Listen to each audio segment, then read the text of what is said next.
আজকে আমার মাথায় হঠাৎ করে একটা চিন্তা আসলো যে এই পাহাড়ি বনের গহীন জঙ্গলের ভিতরে কারা থাকেন আর কিভাবে থাকেন, কে থাকেন, কি আছে এটার ভিতরে সেটা দেখার। ব্যাস, যেমন চিন্তা ভাবনা তেমন কাজ। আমি চলে আসলাম গহীন জঙ্গলের ভিতরে পাহাড়িদের জীবনযাত্রা দেখার জন্য। আন্টিদের ধর্ম কি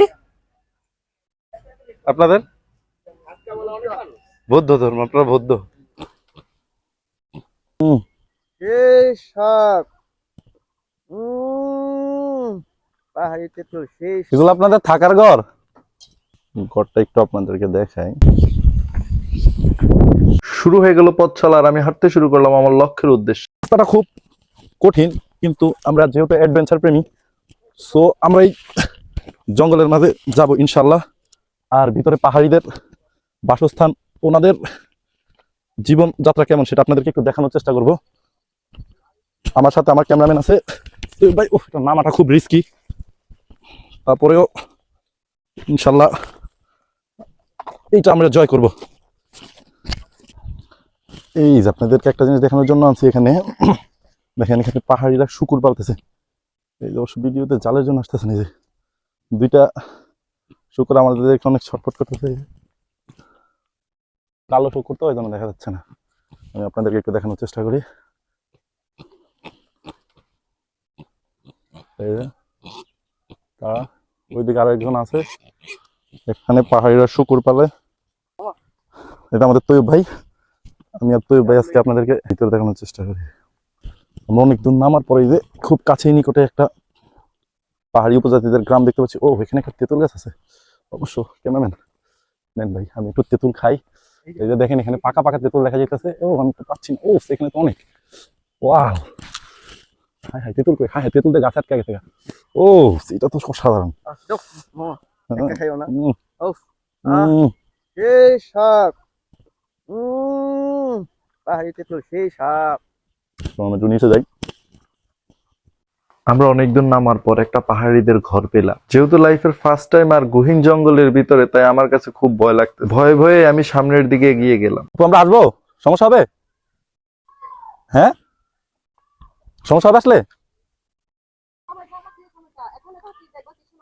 এমনিতে আপনারা থাকেন এখানে, একটু দেখতে আসছি। আমি আগেই দূর থেকে একটু অনুমতি নিয়ে নিলাম আর তাদের রিয়েকশনটা দেখার চেষ্টা করলাম। আমি যেটা বুঝতে পারলাম, তারা চায় না আমরা তাদের এখানে আসি আর তাদেরকে বিরক্ত করি।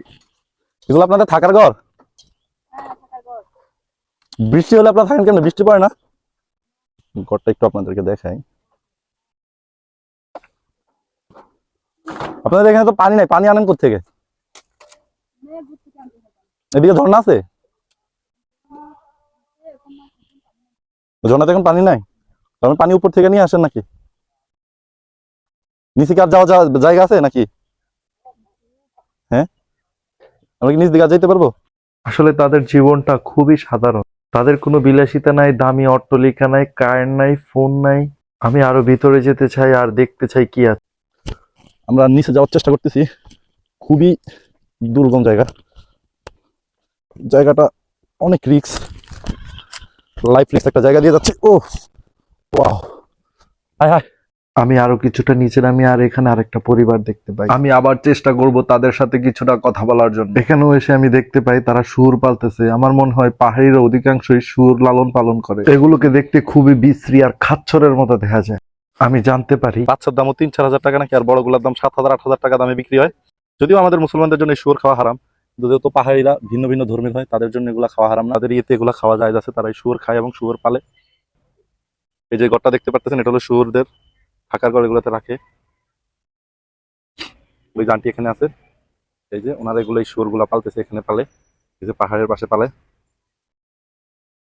ওনারা এই পাহাড়ে থাকে আর এগুলা লালন পালন করে। দেখতে খাচ্ছরের মতো দেয়, আবার এটি খায়। আন্টি এটা কি অসুস্থ নাকি, না ঘুমাইতেছে? ও, ঘুমাইতে ধরতেছেন, ঘুম ভাঙেন এগুলার? এগুলার কি দুধ খাওয়া যায় নাকি? ওই যে মানে বড় যে বাচ্চা দুধ যে দেয়, ওগুলো আপনারা খান? দুধ দুধ কেমন খাইতে? এগুলো দুধ কি ছাগলের দুধের মতো নাকি একটু অন্যরকম লাগে? না, এরা তো খায়, মানে আপনারা খান কিনা এগুলার দুধ? ছাগলের দুধ তো খাওয়া যায়, যেরকম এগুলোর দুধ কি আপনারা খান? খাওয়া যায় না? না, এগুলো ছাগলের দুধ খান না?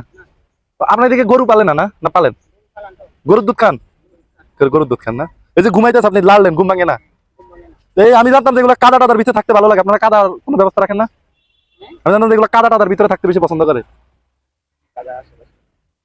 কালা কালারটা সেটা হবে। ঘুমাইতেছে, এগুলো ধরলেও ঘুম ভাঙে না। আচ্ছা, কালারটা এদিকে। আল্লাহ হাফেজ। ধরবা নাকি? না ধরো না। যেটা হলো পাহাড়িদের ঘর, ওনাদের আসলে জীবনযাপনটা অনেক কষ্টের। আচ্ছা আন্টি, আল্লাহ হাফেজ।